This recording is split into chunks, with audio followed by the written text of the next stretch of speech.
10년 전만 해도 충전 인프라 구축을 비롯한 먼 거리를 갈 수 있는 배터리 개발 관심이 높았는데요. 당시 완속이 좋다와 급속 충전이 좋다는 의견이 분분했지만 그때는 이웃 일본 사례와 계획을 많이 인용했습니다. 일본은 이미 민간 주도적인 차대모 급속 충전 추진기구가 발족했고 토요타와 닛산 등의 자동차 제작사와 도쿄전력사 주도하에 2012년 당시 주요 간선도로변에 전기 충전 인프라 구축을 발표해 우리보다 앞선다는 걸 알 수 있었습니다. 가장 중요한 배터리 성능 부분은 랩에서는 140km 주행, 실도로 100km 주행 배터리가 3년 후인 2015년에는 200km와 150km로 주행거리가 늘어나기 때문에 문제가 없다고 했는데 10년 후인 지금은 400km를 목표로 삼을 만큼 장족의 발전을 맞고 있습니다. 교통뉴스는 2012년 전문가 4분과 진행한 전기차 활성화를 위한 TV좌담회 연속 3회를 그 시절 뉴스로 되돌아본다로 선정해 그때와 지금의 현실적 차이점 2번째를 짚어보겠습니다. 전기자동차 활성화 정책 방향과 업계 동향. 좀 연루되는 부분이 있습니다. 우리나라 국민성이 우물에서 숭늉달라 그럴 정도로 굉장히 급한데요. 이 급속 위주가 우리한테 좀 맞을 것 같지 않나 이런 생각도 한편 해봅니다. 그 최근 회의에 전기자동차 정책 사례를 연구하신 황상규 박사께서는 외국의 추진 사례와 현황에 대해서 좀 말씀해 주실까요? 예, 물론 이제 그 충전 시설가 이제 완속이냐 급속이냐 어떤 게 좋으냐라는 것은 이제 아마 추후에 논의될 것 같고요. 제가 이제 일본 사례 가운데서 이제 그 좀 모범 사례라고 할 수 있는 특히 이제 민간이 주도하는 것 2가지 사례를 말씀드리겠습니다. 첫 번째는 그 차대모라고 하는 그 급속 충전 관련 이런 그 추진 기구가 있는데요. 도요타를 그 비롯해서 닛산, 미쓰비시, 후지중공업 등이 그 자동차 제조업체는 물론이거니와 도쿄전력 등을 중심으로 한 그런 그 급속 충전기 회사가 연합을 해서 급속 충전기 관련 시스템의 국제 표준화 이런 것들을 적극적으로 논의하고 실제로 많은 그 진전이 있던 그것을 첫 번째 사례로 말씀드릴 수 있고요. 두 번째 사례는 그 미쓰비시 상사의 예를 들을 수가 있는데요. 정부, 지방자치단체, 고속도로 회사, 도쿄전력 등 이런 공공시설과 편의점 같은 이런 시설이 잘 협조를 취해가지고 전국적인 충전시설 확충 계획을 지금 마련 중에 있고요. 특히 이제 주요 도시와 간선도로에 약 2012년까지 약 1000개의 유료 충전소를 설치할 예정인 것으로 알고 있습니다. 그 간선도로까지 설치한다는 것은 고속뿐 아니라 저속 전기차 보급 활성에도 좀 뜻을 둔 것 같다는 이렇게 풀이되는데요. 김필수 교수께서는 그 대기환경 중요성을 일깨워가고 있는 중국 대력 상황이 어떤지 좀 잠시 말씀해 주시겠습니까? 중국은 사실 좀 다른 일본이나 다른 선진국에 비해서 좀 늦게 전기차를 시작을 했습니다. 그래서 기술적으로 좀 떨어지는 건 사실입니다. 그리고 이제 아직 충전 인프라도 많이 보급되어 있지는 않습니다. 그러나 사실 가장 큰 시장입니다. 뭐 연간 신차가 1,500만 대가 판매될 정도고 그래서 이 글로벌 이 시장으로서 테스트 베드 역할을 하겠다는 의지를 가지고 있습니다. 그런 측면에서 중국 뭐 정부 측면에서 공사업체라든지 아니면 뭐 일반 석유공사라든지 정유회사를 위시로 해서 최소 4,000개에서 10,000개까지 확대할 생각을 가지고 있기 때문에 아마 이런 부분들은 나중에 테스트 베드 중에서도 가장 중요한 시장 또 가장 큰 규모의 전기차 시장이 되지 않을까 이렇게 생각을 하고 있고 그만큼 중국 정부에서는 향후 미래형 친환경 자동차 중에서 이 전기차에 대한 거 특히 하이브리드는 세계적으로 많이 떨어져서 포기하는 부분이 많은데 전기차만큼은 중국 주도하에서 글로벌 시장으로 만들겠다는 의지를 갖고 있기 때문에 아마 이런 부분들이 향후 좀 주목해야 될 부분이 아닌가 이렇게 판단되고 있습니다. 네.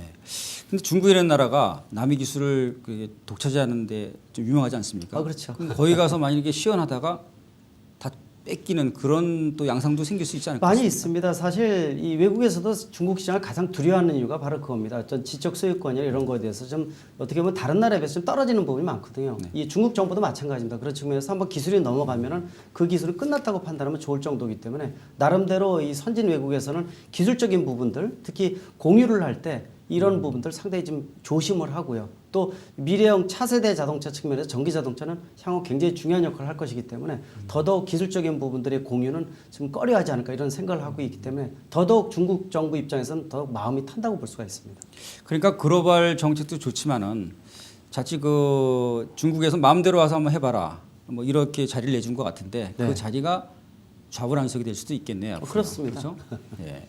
그 아무튼 그 기술 이전의 의무화로 산업 주도권을 잡겠다 이런 속셈인 것 같은데요. 우리의 충전 인프라 구축과 앞으로의 계획이 더 궁금합니다. 강봉현 사무관께 현황에 대해서 좀 들어보도록 하겠습니다. 네, 우리나라의 충전 인프라 구축 전략은 앞서 말씀드린 것처럼 6월 말에 나올 로드맵을 참고하시면 더 자세히 아실 수 있을 것 같습니다. 6월이 돼야 안다. 5월이 계절의 영인데 6월은 성화의 여름. 그때 뜨거운 열풍을 타고 새로운 소식이 올 것 같습니다. 녹색교통 분야에서 전기자동차 역할이 크다는 말씀은 공감하고 계신데 그 우리나라 정부도 여기에 대해서 어떻게 생각하십니까? 네, 그렇습니다. 전기 자동차는 단순히 새로운 차가 나오는 문제가 아닙니다. 네. 현재 우리 세대가 직면하고 있는 가장 중요한 과제 중에 하나가 기후변화와 화석연료의 고갈 이 문제일 텐데요. 지금 여러분들께서도 다 고유가로 되게 고민을 많이 하고 계시고 또 올해 초에 봄이 늦게 오는 바람에 채소 물가가 올라서 얼마나 고민이 많았습니까? 이것처럼 전기 자동차는 단순히 국가 산업뿐 아니라 새로운 생활의 변화로서 다가가게 될 계획입니다. 그렇기 때문에 미국이나 일본, 독일과 같은 유럽의 그런 전통적인 자동차 강국들뿐 아니라 그러니까 김 교수님께서 말씀하신 것처럼 중국과 같은 새로운 플레이어들도 이 전기 자동차를 통해서 시장의 주도권을 잡아보고자 많은 투자를 하고 있는 거고요. 네. 우리나라 정부 역시 마찬가지로 이러한 중요성을 인식하고 있기 때문에 지금까지 지속적으로 투자해왔고 또 앞으로도 더 열심히 노력하도록 하겠습니다. 근데 그 배터리 성능도 그 인프라 못지않게 좀 중요한 부분을 생각하는데 거기는 어떻게 생각하십니까? 예, 배터리 성능 문제도 이제 전기차가 널리 보급되는데 가장 큰 이슈 중에 하나인데요. 네. 현재 같은 경우에는 이제 16kWh 배터리를 기반으로 했을 때 한 140km 정도 간다고 얘기되고 있습니다. 그게 보통 한 100km 정도 실제 도로에서는 이제 교통 혼잡이나 이런 걸 고려할 때 100km 정도인데요. 저희가 15년에는 한 200km가 가능하게 지금 R&D 사업을 하고 있습니다. 이렇게 되면 실질적으로 도로 상황을 고려했을 때 한 150km 정도 주행이 되는데요. 그 정도면 크게 도시에서 운행은 문제가 없을 것으로 보이고 또 150km면 사실 서울에서 천안까지도 갔다 올 수 있는 정도이기 때문에 일반 15년이 지나면 배터리 성능은 전기차 보급에 큰 장애가 될 것으로 보지는 않습니다. 예. 자, 배터리 성능도 개선이 되고 인프라도 잘 구축이 된다면 이제 어려울 것이 없을 것 같은데요.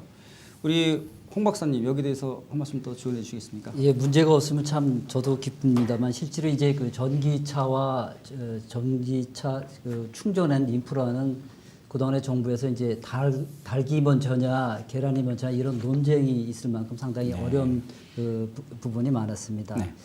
그래서 그렇다 치면 이제 충전 인프라를 어떻게 잘 구축할 거에 대한 두 가지를 좀 말씀드리겠습니다. 첫 번째는 충전 인프라를 잘 구축하기 위한 밑그림, 즉 그 마스터 플랜을 잘 마련하는 것이 선행되어야 될 거라고 생각합니다. 충전 인프라는 이용자가 편해야 되는데 그러기 위해서는 충전이 언제쯤 되면 떨어지겠다라는 그 시간과 그 떨어진 시점에서 적합한 장소, 즉 적기와 적절한 장소라는 두 가지 개념을 감안해서 충전 시설을 설치해야 됩니다. 충전 인프라는 사실 이제 전기차는 한번 생산하면 돌아다니고 그래서 상관이 없습니다만 충전 인프라는 한번 설치를 하게 되면은 그렇죠. 많은 예산과 다시 뭐 잘못되면 수정하려면 많은 되고. 예산과 시간이 소요됩니다. 그런 의미에서 충전 인프라의 구축은 상당히 중요하고 그런 맥락에서 충전 인프라 마스터 플랜을 잘 짜는 게 중요합니다. 두 번째는 그렇다 치면 충전 인프라를 아까 말씀하실 때 이제 급속이냐 완속이냐 이런 충전 인프라를 어떻게 유형을 우선순위 둘 거냐 그리고 전기차의 보급에 따라서 어떤 그 속도에 따라서 보급할 거냐도 상당히 중요합니다. 전기차 우리나라 국내 수요는 아직 뭐 명확치 않습니다만은 전기차 미래 수요자는 어떤 그 이용자의 어떤 라이프 뭐랄까요 어떤 이용 행태라든지 그다음에 그 충전하는 장소의 문제라든지 이런 것들을 고려해 가지고 보통 이제 저녁에 충전하고 낮에는 출근하지 않습니까? 그럴 때 어느 장소에 그 급속 충전을 할 것이냐 뭐 이런 충전 패턴을 잘 감안해 가지고 충전 인프라의 그 적정 규모와 네. 위치를 선정하는 것이 상당히 중요한 그런 일이라고 생각이 됩니다. 네, 그 마스터 플랜과 충전 인프라가 그 적정 규모로 산정돼야 되겠지만 또 여기에 어떤 것이 더 필요할 것 같은데 어떻게 좀 조언의 말씀 더 예, 해주시겠어요? 방법론적으로는 뭐 여러 가지 있겠습니다만 그보다도 더 중요한 것은 지금 이제 전기차가 보급 이제 보급 이런 그 단계에 있는데 보다 중요한 것은 네. 그 전기차가 이용될 수 있도록 전기 그 충전 인프라가 적기에 보급될 수 있도록 정부의 투자가 상당히 적기에 투자하는 게 상당히 중요합니다. 이것은 사실 그 충전 업체, 충전기 제작 업체는 민간입니다. 네. 그런데 이 충전 인프라에 대한 정부가 얼마 정도의 수량이라든지 이런 것이 명확하지 않으면은 민간 기업이 투자 의욕을 떨어뜨릴 수 있습니다. 그래서 민간 기업이 충전 시설에 대한 그 투자를 할 수 있도록 정부는 확실한 충전 시설에 대한 투자 그 시그널을 줘야 되는 것이 상당히 중요합니다. 그것도 그냥 줘서는 안 될 것 같고요. 네.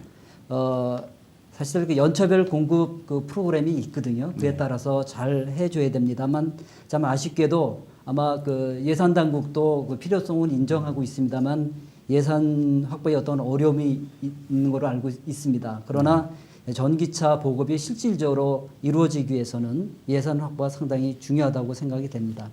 더 한 가지 좀 강조하고 싶은 것은 이제 기업 입장에서도 정부에만 너무 그 기다리지 말고 아까 일본 사례 말씀드렸듯이 민간 주도로 충전 인프라 사업에 보다 적극적으로 투자하는 것이 바람직하지 않나 생각됩니다. 충전 또는 전기차 사업은 외국에서는 이제 그 블루 오션 일의 먹거리라고 생각하기 때문에 민간 부분에서도 그 적극적인 투자가 있어야 한다고 생각이 됩니다. 네, 우리나라 기업이 손해 보는 짓은 안 하는 거 누구나 잘 알고 있고요. 그렇기 때문에 뭔가 그 예시를 해주지 않으면 안 될 것이다라고 했는데 외국에서는 블루오션으로 이미 그 선정을 해가지고 다각적인 공략을 하니 아무래도 뭐 뒤질 수밖에 없다 이런 좀 생각이 드는데요. 어쨌든 글로벌 전기자동차 시장에 대비하자 이렇게 말씀 잘 들었습니다. 그런데 그 고가형 배터리는 성능 개선뿐만이 아니라 안전적 측면에서도 그 전력 시스템을 강화, 보완해야 한다는 얘기가 나오고 있는데요. 그 충돌에 의한 화재나 폭발 위험뿐만이 아니라 그 요즘 그 기상 이변이 많은데요. 이로 인해서 자동차가 물에 잠기고 또 추락했을 때를 대비하는 감전 위험성이 문제라고 이렇게 지적하고 있습니다. 그래서 지금부터는 전기자동차 성능 개선과 안전성에 대해 조명해 보도록 하겠습니다. 완벽한 안전 보장과 신뢰를 위해서는 안전 기준의 시험 기준을 조속히 마련해야 한다는 목소리가 높아지고 있기 때문인데요. 그래서 기술적 문제 보완과 개선 향상돼야 할 부분이 어떤 것인지를 전기자동차 개조산업협회 환경회장께 들어보도록 하겠습니다. 네, 아주 지금 전기 자동차 부분에 있어서 매우 중요한 부분을 짚고 있습니다. 네. 우리들이 우선 안정성과 경제성은 따로 볼 수 없는 아주 네. 불가분의 관계입니다. 네. 우선 안정성을 짚어보도록 해보겠습니다. 안정성은 최근에 1년에 이 배터리의 이 폭발 사고가 빈번하게 일어나는 경우가 있습니다. 물론 실험 단계에서 일어나는 일이기 때문에 크게 염려할 바는 아닙니다. 네. 과연 내연기관 차량 역시 마찬가지로 네, 사고의 그렇죠. 발생은 똑같습니다. 그런 부분에서 예민하게 접근할 것은 아니고 네. 다만 이 배터리 셀의 적층 과정에서 네.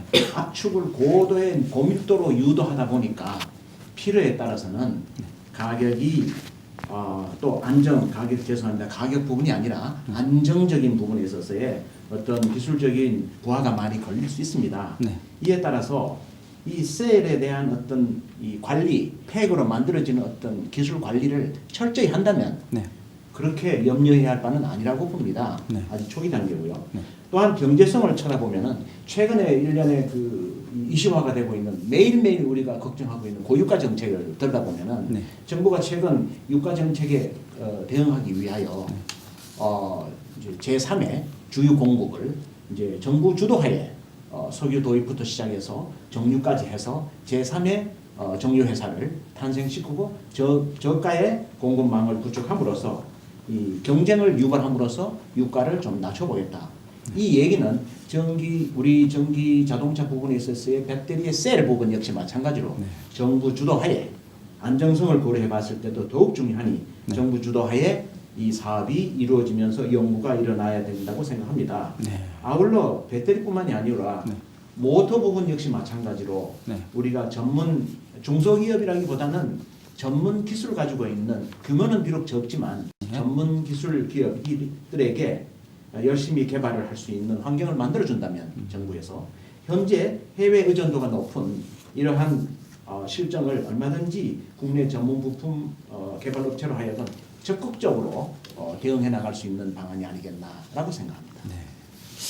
역시 우리가 그 아버지 휘하에서 자랐기 때문에 아버지를 많이 바라보고 있는데 그렇다 너무나 그 정부만 바라보는 것도 좀 문제가 아닌가 이런 생각이 듭니다. 어쨌든 간에 문제점을 안다면 해결도 있는 방법인 만큼요. 미리 대처하는 게 좋겠고요. 또 안전의 경우는 최우선 순위가 돼야 할 것이라는 생각을 갖게 합니다. 전기자동차 성능 업그레이드에는 디자인도 포함되어 있어야 하는데 김수 교수님, 이 뉴 모델 개발은 어떻게 되고 있습니까? 뭐 다양하다고 볼 수가 있습니다. 사실은 이제 그 전기 자동차는 일반 자동차에 비교해서 차이를 못 느끼게 해주는 것이 가장 중요한 현안 중에 하나입니다. 이 속에서 새로운 비즈니스 모델도 창출이 되고 수익 모델도 창출이 될 것입니다. 한 예를 들어서 전기차 같은 걸 스포츠카로 만들었을 때는 스포츠카는 사실 130년의 자동차 역사 속에서 이 사람이 진동이라든지 소음이라든지 또 디자인이라든지 이런 운전 감각에 대한 부분이 있는데 전기차는 엔진하고 변속기가 없다 보니까 소음이 없습니다. 그러니까 스포츠의 감각을 어떻게 부여해 주는 것도 상당히 중요할 것으로 판단되고 있고요. 또 예를 들어서 그 전기차의 가장 큰 단점 중에 한 가지가 또 여름철 에어컨 가동입니다. 이거를 지금까지 일반 자동차 같은 경우에는 컴프레셔 방식이었는데 이것을 전기식으로 바꿔줘야 되고 그만큼 전기 에너지 소모가 크다는 거죠. 겨울철 히터도 마찬가지입니다. 이런 것들을 어떻게 패러다임 변화를 시킬 것인가도 중요하고 또 일본에서 실제로 사고도 많이 생기고 있는데 우리가 골목에서 차가 다가오면은 이 소리를 듣고 피하거든요. 근데 하이브리드 자동차뿐만 아니라 전기 자동차 같은 경우에는 소음이 전혀 없기 때문에 저속으로 올 때 일반 소비자가 이 듣지를 못한다는 얘기죠. 그래서 접촉 사고 많이 발생이 돼서 일반 전기차도 자동차와 같이 가속 페달을 밟을 경우에는 소음을 부여해 준다든지 이러한 다양한 비즈니스 모델이 나올 것으로 판단되고 있습니다. 네. 아까 말씀하셨지만 우리가 경주용 레이싱은 차가 아니고 머신이라고 그러지 않습니까? 네, 그렇죠. 굉음. 그 굉음 때문에 열정을 불사르는 사람도 많은 것 같고 네. 하여튼 이런 상황에서 그 관련 부품들이 고가이지만은 생산량도 많지 않기 때문에 전기 자동차는 그 수익 구조와 좀 있지 않나 이렇게 멀지 않나 그래서 아까 강 사모님께서도 대량 생산만이 해결책이다 이렇게 얘기를 하셨는데 어떻게 보십니까? 그 사이까지는 상당히 고민이 되는 부분입니다. 사실 이제 국내에서 이 메이커뿐만 아니라 다른 나라 이 자동차 메이커들도 전기차에 대해서 하긴 하지만은 적극적으로 개입은 하지 않습니다. 그 이유는 사실 전기차가 일반인들이 편하게 구입할 수 있는 시스템이 되기까지는 시간이 많이 필요하다는 거죠. 그래서 그거를 끌어들이기 위해서 역할이 바로 정부나 이 지자체의 역할, 국제 관계라는 뜻이죠. 환경 규제가 강화되면서 정부에서 그래서 사실 지금 최근에 나오는 전기 자동차 같은 경우에도 세제 혜택이라든지 보조금이 없이는 팔 수가 없습니다. 가격이 3배, 4배이기 때문에 소비자는 움직이지 않는다는 거죠. 그래서 일반 메이커뿐만 아니라 관련 기업들이 들어올 수 있게끔 정부 측면에서 좀 더 인센티브 제도에 대한 부분들을 만들어야 되고요. 또 개발할 때 R&D에 대한 부분들을 일부 담당을 하든지 이런 역할이 얼마큼 지속적으로 이루어지냐가 관건이기 때문에 향후 일반 차와 같이 편하게 판매될 수 있는 구조로 만들기 위한 정부의 역할, 국제 이 기구의 역할, 또 친환경 관련 기구가 상당히 많이 있겠죠. 이런 데의 역할이 상당히 중요하다고 강조할 수 있습니다. 예, 저도 이렇게 중소기업들을 그동안 쭉 지켜봤는데요. 뭐 완성은 아니지만 프로토콜 단계에 있는 그런 차들이 그동안 많았어요. 근데 이 차들을 과연 실운행에 적합하게 그 완성차를 만들 수 있는지 그건 아직까지 미지수긴 합니다. 어쨌든 더 좋은 차를 개발하고 생산하는 데 몰입할 수 있는 길은 오직 대량 생산뿐이다. 이렇게 여겨지는데요. 우선 그 양산 시점으로 봐야 할 수는 아직까지 이르겠지만요. 혹시라도 그 전기자동차 산업 발전과 보급 추진 정책에 이상이 없는지 중소전기자동차 기업 활성에 노력하시는 황교안 회장께 다시 한번 알아보도록 하겠습니다. 현재 추진하고 있는 전기차 관련 사업들이 방금 그 위원님께서 말씀하셨다시피 모두 대기업 위주로 되어 있어서 꼭 이 시간에 한 말씀 드리겠습니다. 열악한 환경 속에서도 그동안 우리 중소기업들이 나름대로의 가지고 보유된 기술을 가지고 네. 개발에 앞섰고 나름대로 어떤 부분은 외국 기술까지 협업해가면서까지 노력을 해서 서로 상생할 수 있는 기회를 염탐했습니다만은 네. 뭐 염탐이라는 말이 좀 이상합니다만은 네. 접근을 했습니다만은 대기업의 그 장벽이 워낙 또 이 부분이 종합 산업이기 때문에 접근하기 힘이 들었습니다. 네. 따라서 이 부분에 개발 지원 정책이 절실히 필요하다고 생각됩니다. 네. 현재 국내에서 생산되고 있는 전기차는 몇몇 대기업 소량 생산을 하다 보면은 가격이 그 낮추기 매우 어려운 상황에 있습니다. 중소기업이 참여하고 있는 이 전기차 부분은 어떤 면에서는 선의의 그 자율 경쟁이 필요하다고 보는데요. 다양한 정부 지원이 필요한 부분이 우선 그 전기차에 대한 기술력에 대한 정보 인프라라든가 네. 그다음에 관련되는 어떤 그 보조 내지는 인센티브 제도들이 원활하게 되면서 지금까지 개발해 오는데 좀 더 박차를 가할 수 있지 않나. 그래서 정부의 인센티브가 업계에 전달의 인센티브 도입이 절실히 우선되어야 된다고 생각합니다.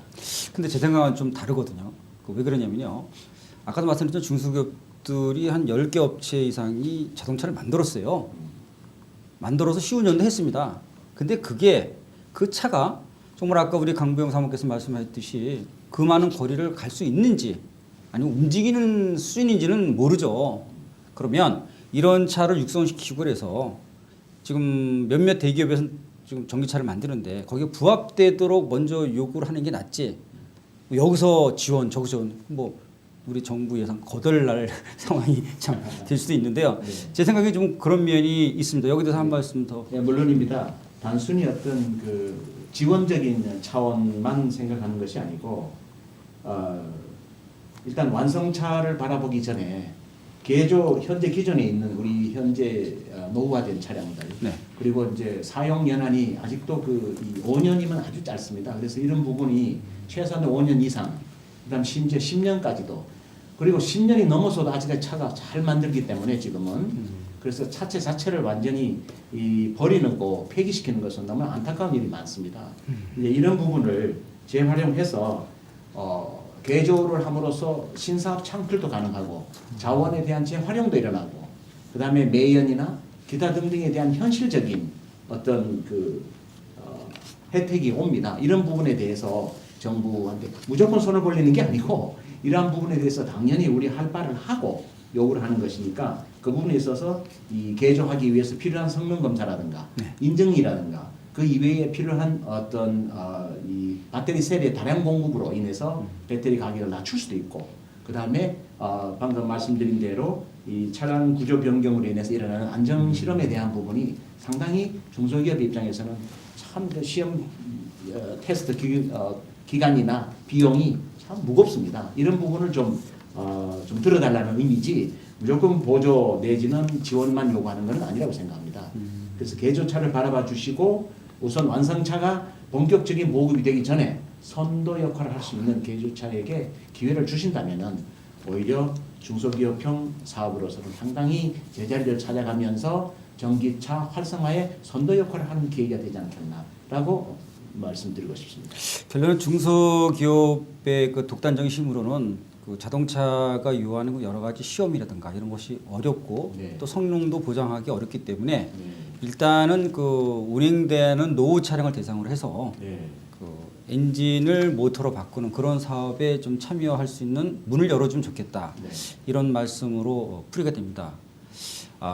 그런다면은 좀 더 구체적으로 좀 짚어주시면 어떻게 해주는 게 좋겠습니까? 네. 특히 중소 영세 사업자들이 가지고 있는 또 운행하고 있는 차량들은 대부분 0.5톤 또 1톤 하루하루 네. 생을 그 차량에 의존하고 있습니다. 네. 그러다 보니까는 쉽게 차를 바꿀 수 있는 경제적인 여건이 안 됩니다. 그래서 그런 분들에게 절실히 몇몇 업체들하고 또 실제 그 사업을 하는 업주들하고 의논을 해보면은 현재 있는 기존 차가 거의 자기 식구와 가정을 먹여 살리는 차량이기 때문에 이 차를 어떻게든지 연료비를 줄이고 어떻게든지 좀 더 쓸 수 있는데 하는 이런 아주 애절함이 녹아 있습니다. 이제 이런 부분을 우리가 좀 깊이 생각해서 좀 생활 경제 효율을 느끼고 또 전기차 또 그 이외에도 있습니다. 꼭 사업주만에 대한 영세 사업자에 대한 위주의 차량뿐만 아니고 정부에서 이 지정한 지역 자치단체에서 활용하는 차량도 상당히 많습니다. 이제 그런 부분에 대해서는 용도를 면면을 잘 살펴보고 과연 그 성능과 용도면을 정확히 판단한 후에 거기에 걸맞게 우리가 그 지원 대책을 마련한다면 얼마든지 이 기존에 있는 차량을 개조함으로써 완성차 보급에 선도 역할을 한다는 어떤 그 지원 방향과 또 입장이 같지 않겠나 생각해 봅니다. 네, 그 환경부가 특화시키기 위해서 선도 도시를 지정하고 있는데요. 여기에 또 나오 계신 우리 김비수 교수께서 선도 도시를 지정하는데 그 많은 그 도움을 주신 걸로 알고 있는데 어떻습니까?